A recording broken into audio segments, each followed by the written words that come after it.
Hello students, welcome to my YouTube channel education with Shiva. तो आज का जो हमारा ये वीडियो है ये है हेल्थ पर, या फिर आज का जो हमारा टॉपिक है वो है हेल्थ। तो आज हम डिस्कस करेंगे कि हेल्थ क्या होता है, जिसमें कि हमने पहले डिस्कस किया था कम्युनिटी हेल्थ के बारे में। कम्युनिटी हेल्थ क्या होता है, और हमने उसके डिटर्मिनेंट्स के बारे में डिस्कस नहीं किया था, तो उसके डिटर्मिनेंट्स के बारे में भी इसी वीडियो में हम डिस्कस करेंगे। तो पहले हम कम्युनिटी हेल्थ के डिटर्मिनेंट्स देखते हैं, जिसमें कि ह्यूमन बायोलॉजी होता है। मतलब टू मेन इसके डिटर्मिनेंट्स होते हैं, जिसमें कि फर्स्ट ह्यूमन बायोलॉजी होता है एंड सेकेंड जो होता है वो है इन्वायरमेंट। यानी कि फर्स्ट जो होता है ह्यूमन बायोलॉजी। ह्यूमन बायोलॉजी में जो फर्स्ट पॉइंट होता है वो होता है जेनेटिक फैक्टर। यानी कि ह्यूमन बायोलॉजी में फर्स्ट फैक्टर जो होता है वो होता है जेनेटिक फैक्टर। और जो जेनेटिक फैक्टर होता है उसमें ये बताया गया है कि जो भी डिजीज हमारे जेनेटिकली चल रही हो, यानी कि हमारा जो कोई भी डिजीज ऐसी कोई डिजीज है जो हमारी मम्मी पापा को है, तो हमारे अंदर भी आने के चांसेस होते हैं। तो जो जेनेटिक्स प्रॉब्लम भी होती हैं हमारे हेल्थ को अफेक्ट करने वाले, यानी कि जेनेटिक फैक्टर्स हो गए, रेस हो गए, यानी कि प्रजाति हो गई, एज हो गया, यानी कि एज की वजह से जो डिजीज होती हैं ये भी हमारे हेल्थ को अफेक्ट करती हैं। और इन्वायरमेंट में देखिए तो इन्वायरमेंट में होता है जैसे कि internal environment and external environment. तो जो इंटरनल इन्वायरमेंट होता है इसमें हमारी बॉडी के इनसाइड में जो भी सेल्स एंड टिश्यूज होती हैं या जो भी ऑर्गन होते हैं, जो सिस्टम्स होते हैं, वो हमारे मतलब इंटरनल इन्वायरमेंट को क्रिएट करते हैं या फॉर्म करने में हेल्प करते हैं। Cells, tissues, system and organ and system, और ये हमारे इंटरनल सिस्टम को फॉर्म करते हैं। और यदि इनकी स्ट्रक्चर में या फिर इनके फंक्शन में किसी प्रकार का इफेक्ट या फिर किसी प्रकार की प्रॉब्लम क्रिएट होती है तो उस प्रकार से यह हमारे इंटरनल इन्वायरमेंट को भी अफेक्ट करता है। एंड देन हमारा एक्सटर्नल इन्वायरमेंट है। एक्सटर्नल इन्वायरमेंट में मेन 4 कंपोनेंट्स होते हैं, जिसमें कि फर्स्ट होता है physical component, second biological and third chemical component and fourth जो होता है लास्ट वन सोशल कंपोनेंट। तो जो फर्स्ट हमने बताया कि फिजिकल कंपोनेंट, तो जो फिजिकल कंपोनेंट होता है इसमें इंक्लूड होते हैं water, air, lights and residential areas, temperature, electricity, magnetic areas, solar lights and solar waves जो होती हैं, ये सारी चीज़ें इसमें इंक्लूड होती हैं, जो कि ये भी हमारे हेल्थ को अफेक्ट करती हैं। और इन्वायरमेंट में इसमें हो सकता है water pollution, air pollution, noise pollution, मतलब ये सारी चीज़ें जो होती हैं इन्वायरमेंट में अवेलेबल होती हैं या फिर प्रेजेंट होती हैं, जो कि फिजिकल कंपोनेंट के में इंक्लूड होती हैं, इन्वॉल्व होती हैं, और ये कम्युनिटी हेल्थ पर काफ़ी ज़्यादा निगेटिव इफेक्ट डालती हैं। सेकेंड हमने देखा था बायोलॉजिकल कंपोनेंट। तो जो बायोलॉजिकल कंपोनेंट होता है इसमें वो चीज़ें इंक्लूड होती हैं जैसे कि जो भी एनिमल्स होते हैं, बैक्टीरियाज होती हैं, वायरस होते हैं, प्रोटोजोआ होते हैं, ये सारी चीज़ें इसमें इंक्लूड होते हैं, जो कि ये सभी मिल करके हमारे बायोलॉजिकल कंपोनेंट को फॉर्म करते हैं। ओके। और यदि इनमें भी कोई प्रॉब्लम क्रिएट होती है तो भी हमारे हेल्थ को काफ़ी ज़्यादा निगेटिव इफेक्ट डालता है, ये भी बायोलॉजिकल कंपोनेंट भी। ओके। और ये जो होता है हमारे हेल्थ के लिए काफ़ी ज़्यादा, मतलब कि हमारे हेल्थ के लिए काफ़ी ज़्यादा इसकी आवश्यकता होती है, और ये काफ़ी इंपॉर्टेंट रोल प्ले करता है हमारे हेल्थ को गुड रखने में। और यदि इसकी डेफिशिएंसी हुई या फिर इसकी वजह से कोई डिफेक्ट हुआ तो हमारे हेल्थ में काफ़ी ज़्यादा निगेटिव इफेक्ट पड़ता है। उसके बाद केमिकल कंपोनेंट्स होते हैं। तो जो केमिकल कंपोनेंट्स होते हैं इसमें काफ़ी डिफरेंट टाइप्स के केमिकल्स होते हैं जो प्रेजेंट होते हैं, जो कि कम्युनिटी हेल्थ के लिए काफ़ी ज़्यादा बेनिफिशियल होते हैं, और कुछ जो होते हैं काफ़ी ज़्यादा मतलब हानिकारक होते हैं। और सोशल कंपोनेंट्स होते हैं। तो सोशल कंपोनेंट्स वो होते हैं जिसमें कि जो भी आस्थाएं, प्रथाएं होती हैं, जो भी रिचुअल्स होते हैं, या फिर जो भी बिलीव्स होते हैं लोगों के, या फिर जो भी हमारे सोसाइटी या फिर कम्युनिटी का रूल एंड रेगुलेशंस होता है, वो सारी चीज़ें इसमें इंक्लूड होती हैं, जो कि सोशल कंपोनेंट के अंडर में आती हैं। एंड नेक्स्ट इसका देखें तो थर्ड एक होता है लाइफ स्टाइल। मतलब ये मोस्ट इंपॉर्टेंट होता है, काफ़ी मोस्ट इंपॉर्टेंट है हमारा लाइफ स्टाइल, और काफ़ी कॉमन भी है ये। तो जिसमें लाइफ स्टाइल में हम देख सकते हैं कि हमारे रहने का तरीका, हम किस प्रकार से, हमारी लाइफ स्टाइल क्या है, हमारे रहन सहन कैसे हैं, हम किस प्रकार से रह रहे हैं, ये सारी चीज़ें, मतलब हमारा रूटीन क्या है, ये सारी चीज़ें भी हमारे हेल्थ को अफेक्ट करती हैं। ओके, यानी कि लाइफ स्टाइल जो होता है, जितना हम इसे कॉमन समझते हैं उतना ज़्यादा ही ये इम्पॉर्टेंट होता है, यह हमारे हेल्थ को काफ़ी ज़्यादा अफेक्ट करता है। यदि हमारा लाइफ स्टाइल सही नहीं रहा तो हमारे हेल्थ भी सही नहीं होगा, यानी कि हमारे सोने का, बैठने का, खाने का, उठने का कोई रूटीन नहीं होगा, कोई फिक्स टाइम नहीं होगा, तो उसकी वजह से भी हमारा हेल्थ अफेक्ट होता है। ओके, और देखिए तो कुछ अदर डिटर्मिनेंट्स भी होते हैं, जिसमें इकोनॉमिकल कंडीशन हो गई, एजुकेशनल स्टेटस हो गया, पॉलिटिकल सिस्टम हो गया, न्यूट्रिशन सिस्टम हो गया, एग्रीकल्चर फैक्टर्स हो गए। तो इकोनॉमिकल कंडीशन में हम देख सकते हैं कि यदि किसी भी फैमिली की यदि इकोनॉमिकल कंडीशन वीक रही तो वो अपने बच्चों का पालन पोषण अच्छे से नहीं कर पाएगा, एंड देन उनको एजुकेशन सिस्टम नहीं मिल पाएगा, ये एजुकेशन स्टेटस के अंडर में आ गया। पॉलिटिकल सिस्टम यानी कि जो राजनीतिक प्रणाली होती हैं उनका, तो यदि मतलब पॉलिटिकल सिस्टम यानी कि जो भी सर्विसेज चलाई जा रही हैं गवर्नमेंट के थ्रू, वो उनका सही वे में सप्लाई ना करना या फिर लोगों तक ना पहुंचा पाना, इसकी वजह से भी हमारा हेल्थ अफेक्ट होता है। न्यूट्रिशन स्टेटस यानी कि न्यूट्रिशन मतलब कि हमें जो भी हमें न्यूट्रिशनल डाइट्स हैं या फिर जो भी बैलेंस डाइट है वो हमें प्रॉपर वे में इनटेक ना करने की वजह से जो हमारे अंदर डिजीज कॉज हो रही है वो न्यूट्रिशनल स्टेटस के अंदर आ जाती है। एंड एग्रीकल्चर फैक्टर्स यानी कि एग्रीकल्चर फैक्टर्स में वो चीज़ें आ जाएंगी जैसे कि किसी भी जैसे गेहूँ, धान या फिर जो भी हुआ, उसकी उर्वरकता को बढ़ाने के लिए यानी कि ज़मीन की उर्वरकता को बढ़ाने के लिए, फिर प्रोडक्शन को इंक्रीज़ करने के लिए जो भी हम फर्टिलाइजर्स यूज़ करते हैं, उसकी वजह से भी हमारे हेल्थ के ऊपर काफ़ी ज़्यादा बैड इफेक्ट पड़ता है या निगेटिव इफेक्ट पड़ता है। तो अब हम आते हैं अपने मेन टॉपिक के ऊपर कि हमारा जो मेन टॉपिक था हेल्थ, यानी कि आज हम हेल्थ के बारे में डिस्कस करने वाले थे। तो सिर्फ हेल्थ क्या होता है या ओनली ऑन हेल्थ, तो जैसा कि आप डेफिनेशन में देख सकते हैं कि हेल्थ जो होता है यह एक ऐसा स्टेट होता है या एक ऐसी कंडीशन होती है जिसमें हम फिजिकली, मेंटली, सोशली वेलबींग हो, not merely N absence of disease या इन्फर्मिटी, यानी कि कोई डिजीज का एब्सेंस होना या इन्फर्मिटी ना होना ही गुड हेल्थ या फिर हेल्थ नहीं कहा जाता। यानी कि हेल्थ वो होता है जिसमें कि हम कंप्लीटली फिजिकली, मेंटली और सोशली वेलबींग हो, उसे हम हेल्थ कहते हैं। ओके, जिसे WHO ने 1948 में दिया था, यानी कि वर्ल्ड हेल्थ ऑर्गेनाइजेशन ने हेल्थ का डेफिनेशन जो आप यहाँ देख रहे हैं WHO ने इसे दिया है 1948 में, और 1982 में मेंटली, फिजिकली, सोशली के साथ साथ इसमें स्पिरिचुअली को भी ऐड कर दिया गया, यानी कि health is a state of complete physical, mental, social wellbeing and spiritual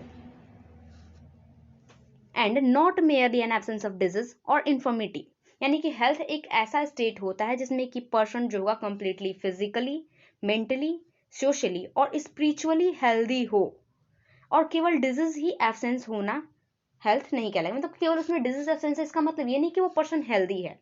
okay, उसके बाद नेक्स्ट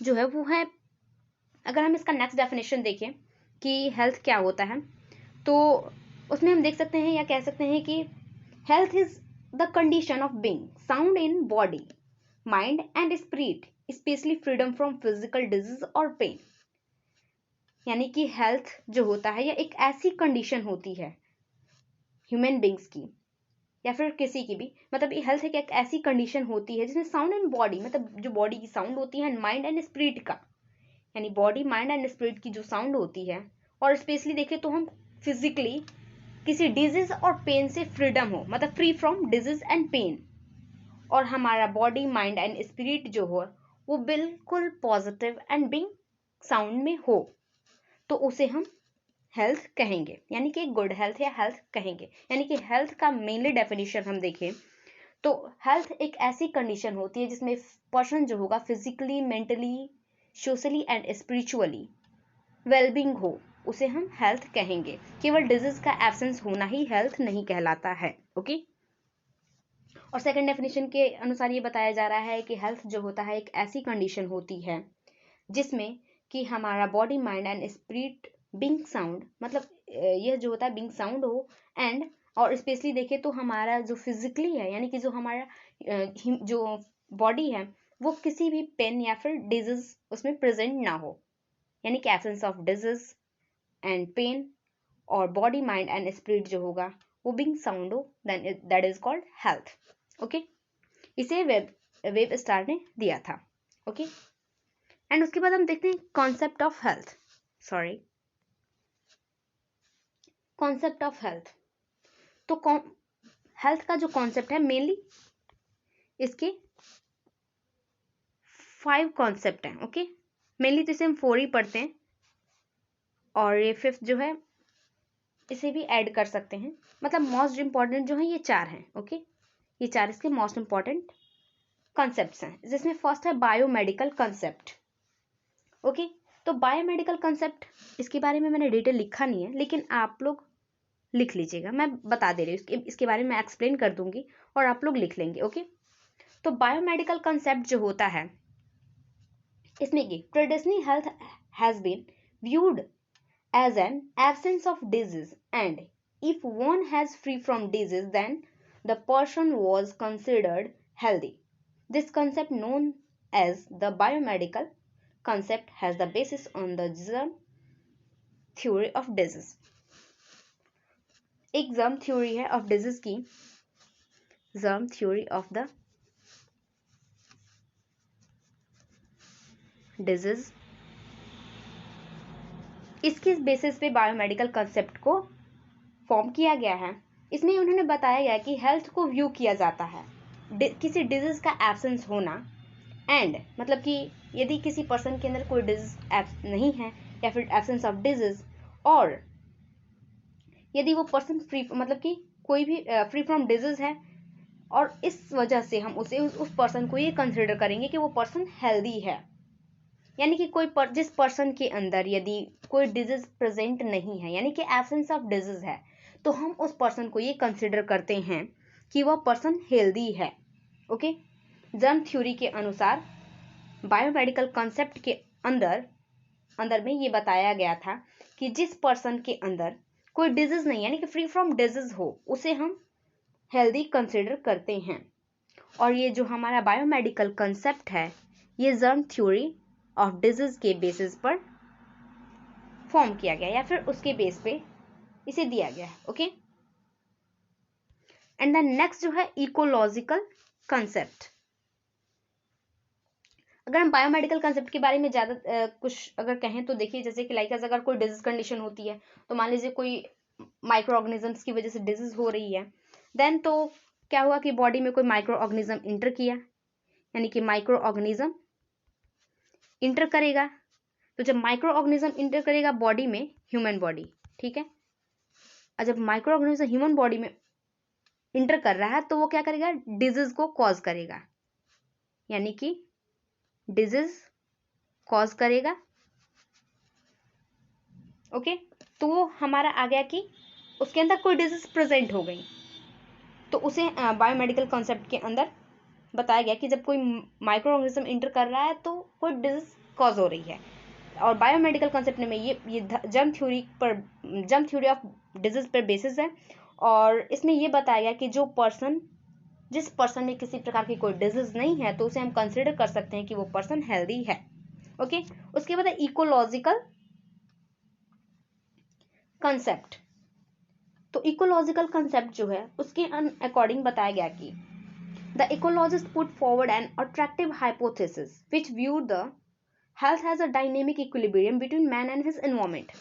मतलब कि इकोलॉजिकल कंसेप्ट के अंदर ये बताया गया कि जो हेल्थ होता है यह एक हाइपोथेसिस की तरह होता है। हाइपोथेसिस मीन्स होता है डिफरेंसेस बिटवीन टू वेरिएबल्स, यानी टू वेरिएबल्स के बीच डिफरेंसेस क्रिएट करना। तो इसमें जो डिफरेंट यानी इक्विलिब्रियम देखा जाए, यानी कि बैलेंसेस बनाया जा रहा है बिटवीन द मैन एंड उसके इन्वायरमेंट के बीच में, यानी कि between the man and his environment के बीच में इक्विलिब्रियम है, इस डायनेमिक पे इसे देखा जाता है। ओके, यानी कि इसमें which viewed health as a dynamic equilibrium between the man and his environment के बीच। ओके, और disease a maladjustment of the human organism to environment.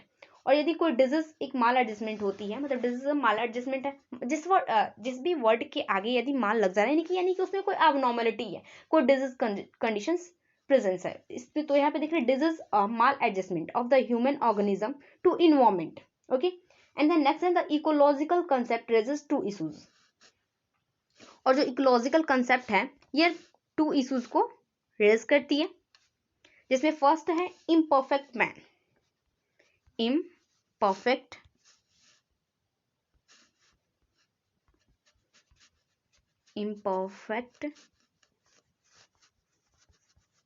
Man. Okay, and second जो है इन्वायरमेंट, इम्परफेक्ट इन्वायरमेंट।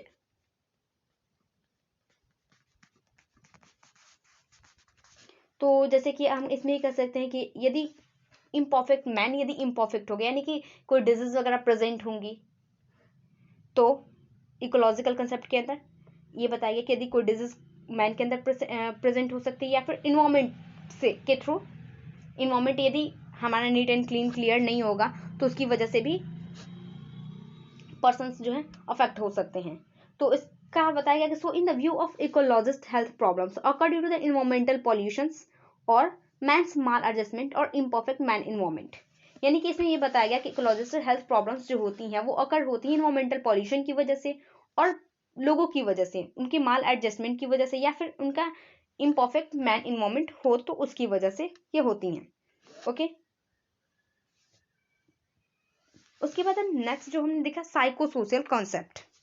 तो जो psycho social concept होता है इसमें यह बताएगा कि health is not only a biomedical phenomena.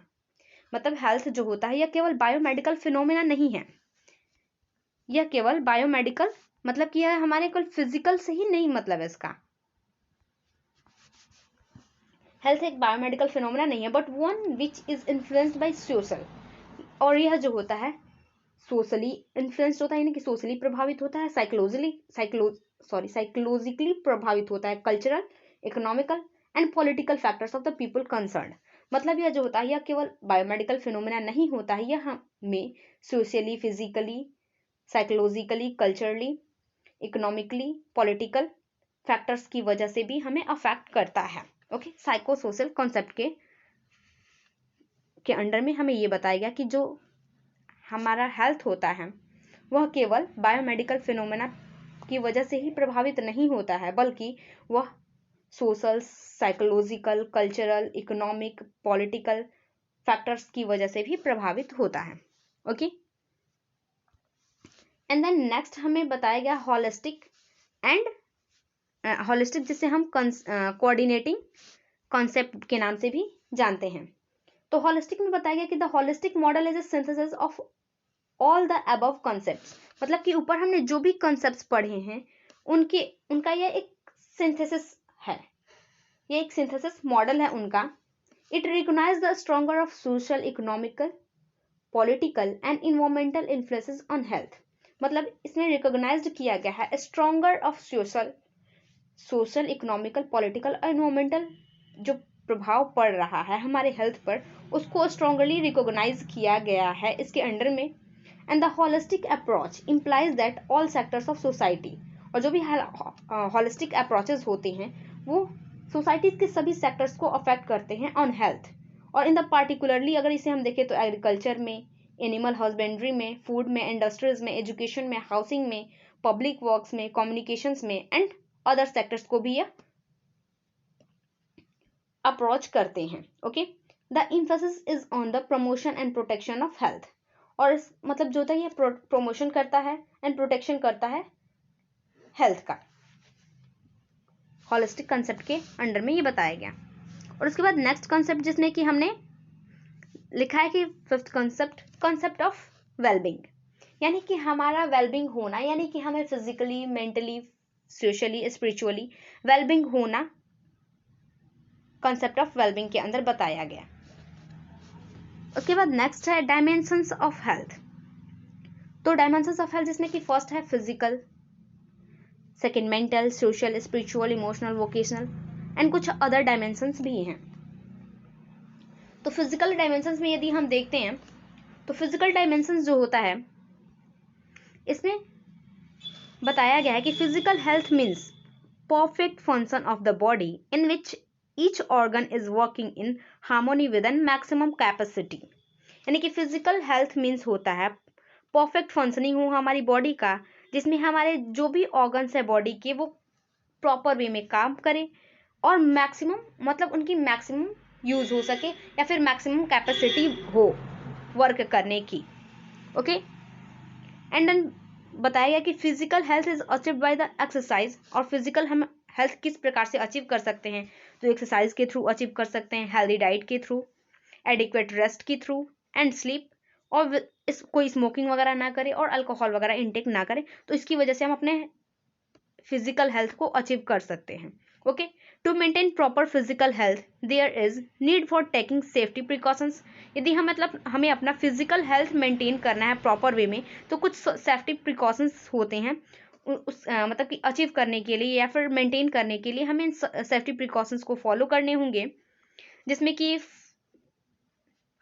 First है अ गुड कॉम्प्लेक्शन होना चाहिए, अ क्लीन स्किन होनी चाहिए। मतलब कि क्या क्या साइन होते हैं फिजिकल हेल्थ के, मतलब जो भी हमने बताया कि प्रॉपर हेल्थ फिजिकल हेल्थ को जो भी सेफ्टी प्रिकॉशंस होते हैं उनको फॉलो करना चाहिए अपने health proper health physical health को मेंटेन करने के लिए, जो कि हेल्थ केयर प्रोवाइडर्स के थ्रू बताया जा रहा हो या फिर दिया जा रहा हो उसके।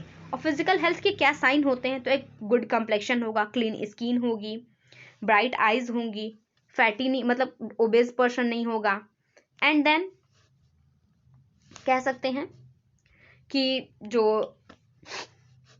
पर्सन होगा वो स्वीट ब्रीथ लेता होगा, यानी कि ब्रीथिंग उसका सही होगा, एंड देन गुड एपेटाइट होगा, यानी कि उसे भूख लगती होगी। एपेटाइट मीन्स होता है भूख लगना। Okay and then sound sleep, यानी कि उसका स्लीपिंग पैटर्न जो हो वो सही हो, regular activities of bowel and bladder, और बॉवल एंड ब्लेडर एक्टिविटीज जो होंगी उसका रेगुलर होगा, नियमित होगा। Okay and then smooth easy and coordinating bodily movements, और उसके जो भी बॉडीली मूवमेंट्स होंगे वो इजीली और काफ़ी ज़्यादा मतलब मूवेबल होंगे, कोई प्रॉब्लम वगैरह ना हो उसे मूव कराने में। ओके और हम फिजिकल हेल्थ को इवोल्यूएट कैसे करेंगे, यानी कि जो भी फिजिकल हेल्थ है यदि वो फिजिकली हेल्दी है तो हम इसे इवोल्यूएट कैसे करेंगे, दूसरा पर्सन कैसे उसे उसका आकलन करेगा, इवोल्यूशन कैसे करेगा, तो या फिर खुद हम कैसे इसका इवोल्यूशन करेंगे। तो self assessment of overall health, मतलब हम अपने पूरे हेल्थ का खुद ही से असेसमेंट करेंगे। हम अपने जैसे कि inquiry about ill health and risk factors, यानी कि हम अपने हेल्थ के बारे में या अपनी बीमारी जो भी है उसके बारे में इंक्वायरी करेंगे, और जो बीमारी हो रही है किस कारण से हो रही है, उसके रिस्क फैक्टर्स क्या क्या हैं। जैसे मान लीजिए कोई बीमारी हो रही है तो उसके ये रिस्क फैक्टर्स है, जैसे कि हम जानते हैं कि हम सिगरेट पीने की वजह से लंग्स कैंसर होता है, तो यानी कि जो सिगरेट पीना है एक रिस्क फैक्टर है लंग्स कैंसर के लिए, तो हम सिगरेट पीना नहीं मतलब छोड़ देंगे, नहीं पियेंगे। उसके बाद इंक्वायरी इनटू मेडिकेशंस की इंक्वायरी करेंगे। Standardised questionnaire for cardiovascular and respiratory disease के लिए स्टैंडर्डाइज्ड क्वेश्चनियर करेंगे, क्लिनिकल एग्जामिनेशन करेंगे, न्यूट्रिशनल एंड डाइटरी हिस्ट्री अपना चेक करेंगे, and biomedical and laboratory investigations भी कराएंगे यदि हमें कोई प्रॉब्लम हो रही है तो। ओके असेसमेंट करने के लिए फिजिकल हेल्थ को। एंड देन है मेंटल, उसके बाद है मेंटल यानी कि मेंटल डायमेंशन। तो मेंटल डायमेंशन के लिए हम क्या करते हैं, तो mental health is a state of balance between body and mind. तो जो मेंटल हेल्थ होता है यह एक स्टेट बैलेंस होता है, स्टेट ऑफ बैलेंस होता है बॉडी और माइंड के बीच का। Earlier the body and mind were considered two separate entities, मतलब अगर हम नॉर्मली अगर कहें तो जो हमारी बॉडी और माइंड होता है यह मतलब एक सेपरेट चीजें हैं बॉडी एंड माइंड, लेकिन यह एक दूसरे से को रिलेटेड होती हैं। Okay but this are inter related as physical illness can result mental illness and vice विश्राम। जैसे कि मान लीजिए अगर हमारी कोई बॉडी मतलब कि हमारी कोई फिजिकल इलनेस होती है तो उस वजह से हमें मेंटल इलनेस भी हो सकती है, या फिर यदि हमें कोई मेंटल इलनेस होती है तो उसकी वजह से हमें फिजिकल इलनेस भी हो सकती है। मान लीजिए अगर हमको डिप्रेशन में है हम किसी प्रॉब्लम की वजह से, या फिर किसी हमारे फ्रेंड या फिर किसी हमारे करीबी पर्सन के साथ कोई दुर्घटना घट गई, उसकी वजह से हम डिप्रेशन में हैं। तो जब हम डिप्रेशन में होंगे तो क्या होगा कि हमारा पुअर न्यूट्रिशन इनटेक होगा और पुअर हाइजीन होगा, यानी कि हम डाइट अच्छी नहीं लेंगे और प्लस हम हाइजीन मेंटेन नहीं करेंगे अपना, यानी कि साफ सफाई से नहीं रहेंगे। ओके, और जब हम साफ सफाई से नहीं रहेंगे तो क्या होगा कि हमारा इम्यून सिस्टम डिक्रीज हो जाएगा, डिक्रीज इम्यून सिस्टम। ओके, और जब इम्यून सिस्टम डिक्रीज हुआ यानी कि उसकी कैपेसिटी लो हुई तो हमें इन्फेक्शन हो सकता है, और जब हमें इन्फेक्शन होगा देन हमें फिजिकल इलनेस होगी। तो आप समझ गए होंगे कि जब हमारे माइंड किसी प्रकार के डिजीज कंडीशन में होगा तो हमारी बॉडी भी अफेक्ट होगी उसकी वजह से। एंड देन अगर हम मेंटल से फिजिकल का एग्जांपल देखा, और यदि फिजिकल से मेंटल का देखें तो लाइक आपको कभी कोई मान लीजिए हेडेक हो रहा है और आप पढ़ने बैठो, ठीक है, तो जब आपको हेडेक होगा और पढ़ने बैठोगे तो आपका मन नहीं लगेगा पढ़ने में, आपका ध्यान बार बार अपने हेडेक पे जाएगा, यानी कि आप मेंटली भी स्टेबल नहीं हो, अनस्टेबल हो। ओके, यानी कि अनस्टेबल बाय मेंटली, आप थिंकिंग नहीं कर पाओगे, पढ़ नहीं पाओगे। ओके, और मेंटली हेल्दी पर्सन के क्या क्या कैरेक्टरिस्टिक्स होते हैं, यदि कोई पर्सन मेंटली हेल्दी है तो उसके क्या क्या कैरेक्टरिस्टिक होते हैं इसके बारे में देखेंगे। तो mentally healthy persons will be capable of making personal and social adjustment. तो जो भी मेंटली हेल्दी पर्सन्स होते हैं वो कैपेबल होते हैं अपने पर्सनल और सोशल एडजस्टमेंट करने के लिए, यानी कि उनके अंदर एबिलिटी होती है कि वो अपने पर्सनल और सोशल एडजस्टमेंट कर पाए। Mentally healthy person is free from internal conflicts, यानी जो भी मेंटली हेल्दी पर्सन्स होते हैं उनके अंदर जो भी इंटरनल कॉन्फ्लिक्ट्स होते हैं उससे वो फ्री फ्रॉम होते हैं। कॉन्फ्लिक्ट्स मीन्स जैसा कि आप जानते होंगे, कॉन्फ्लिक्ट्स मीन्स होता है, अगर कॉन्फ्लिक्ट्स की मीनिंग है तो संघर्ष, और कॉन्फ्लिक्ट्स अगर डिफाइन करें हम तो कॉन्फ्लिक्ट्स एक ऐसी कंडीशंस होती है जिसमें कि हमारे पास कई सारे ऑप्शंस होते हैं जिनमें से किसी एक को सेलेक्ट करके हमें आगे पढ़ना होता है।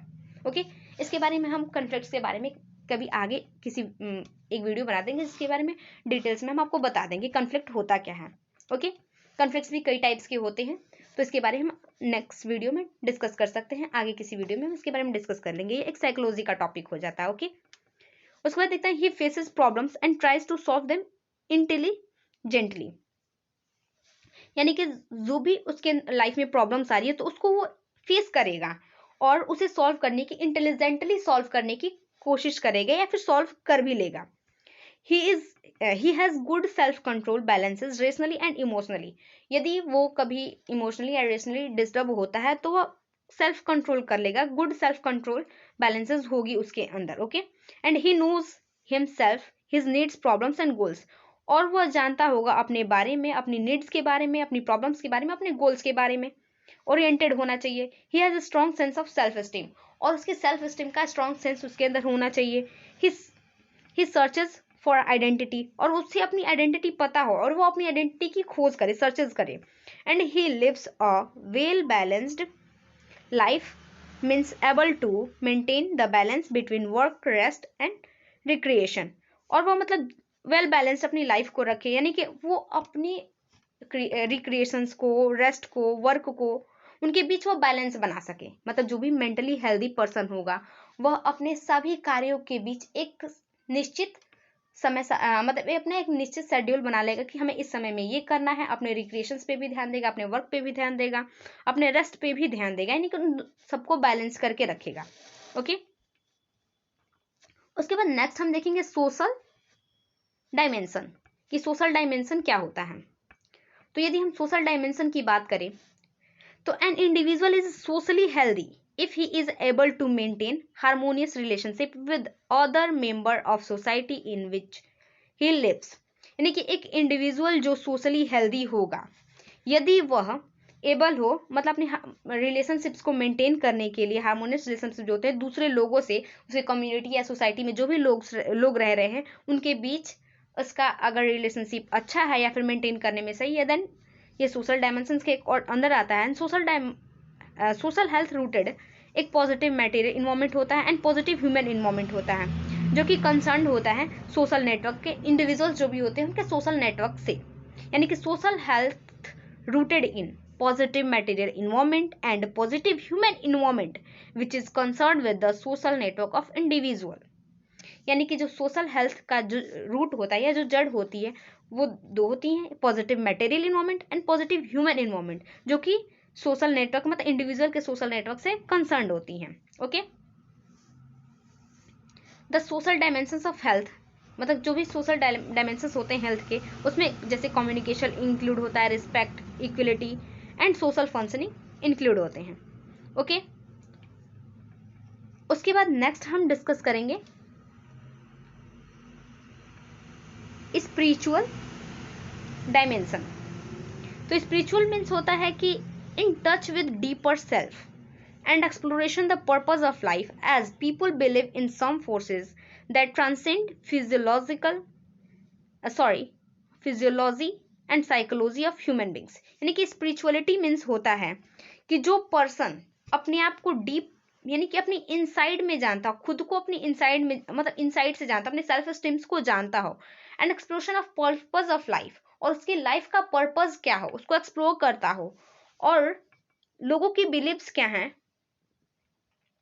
और उसकी फिजियोलॉजी क्या है, उसकी साइकोलॉजी क्या है ह्यूमन बींग्स का, इस बारे में यदि वो जानता है, यानी कि वो स्पिरिचुअली डायमेंशन के अंडर में आता है, जिसमें कि love, clarity, charity, purpose, principles, ethics, integrity, hope of life include होती हैं।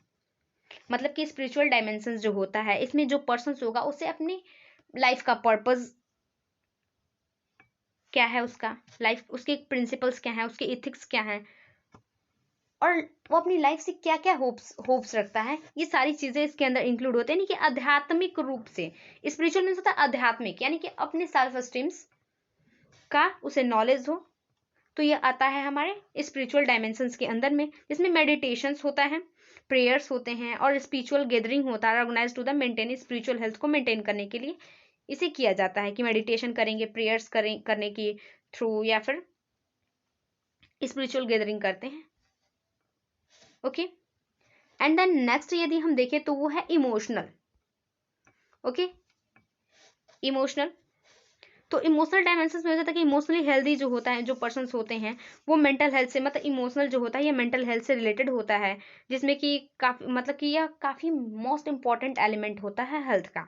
जिसमें देखिए emotional health is closely related to the mental health and is considered as an important element of health. जैसा कि मैंने पहले आपको बताया है, mental and emotional aspects of health are now view as two separate entities for human life. मतलब mental और emotional aspects जो होते हैं हेल्थ के, ये दो अलग अलग कंपोनेंट्स होते हैं हेल्थ के, लेकिन दोनों एक दूसरे से इंटर रिलेटेड होते हैं। Okay,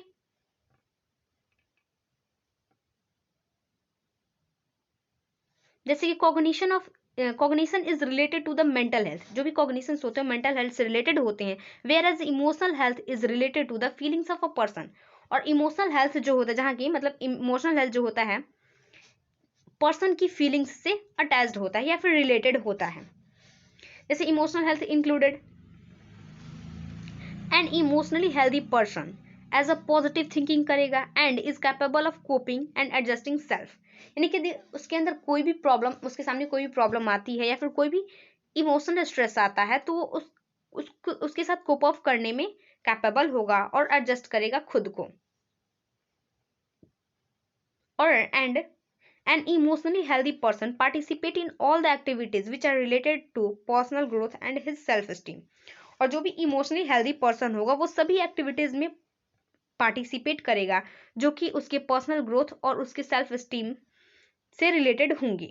emotionally well people have the ability to express feelings freely and manage feelings effectively. मतलब वो अपनी जो भी फीलिंग्स होगी उसे एक्सप्रेस करने में की एबिलिटी होगी उसके अंदर फ्रीली, और वो अपनी फीलिंग्स की इफेक्टिवली जो होगी उसे मैनेज कर पाएगा।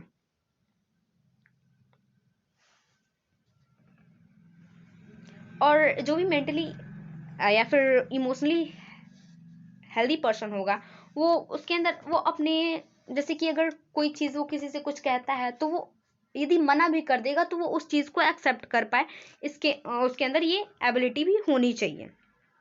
उसके बाद नेक्स्ट जो है वो है वोकेशनल डायमेंशन। वोकेशनल डायमेंशन जो होता है, इसमें हम ये देखते हैं कि जो भी हमारे वोकेशनल मीन्स होता है स्किल्स, मतलब जो हम एक्स्ट्रा स्किल्स सीख रहे हैं, या फिर जो भी हम एक्टिविटीज या फिर जो भी हम वर्क सीख रहे हैं वो आते हैं। तो जैसे कि द चॉइस ऑफ प्रोफेशन, यानी कि हम किसी प्रोफेशन की जो चॉइस कर रहे हैं, job satisfaction, career ambitions and personal performance are all important components होते हैं ऑफ दिस डायमेंशन। मतलब कि वोकेशनल डायमेंशन के काफ़ी इंपॉर्टेंट कंपोनेंट्स जो होते हैं, जिसमें कि job satisfaction, career ambitions, personal information, ये सारे वोकेशनल डायमेंशंस के अंदर आते हैं। तो टू बी ऑक्यूपेशनली वेल, मतलब जो पर्सन ऑक्यूपेशनली वेल होगा वो इसके अंदर में आएगा। जैसे कि a person is ultimately doing exactly with that they,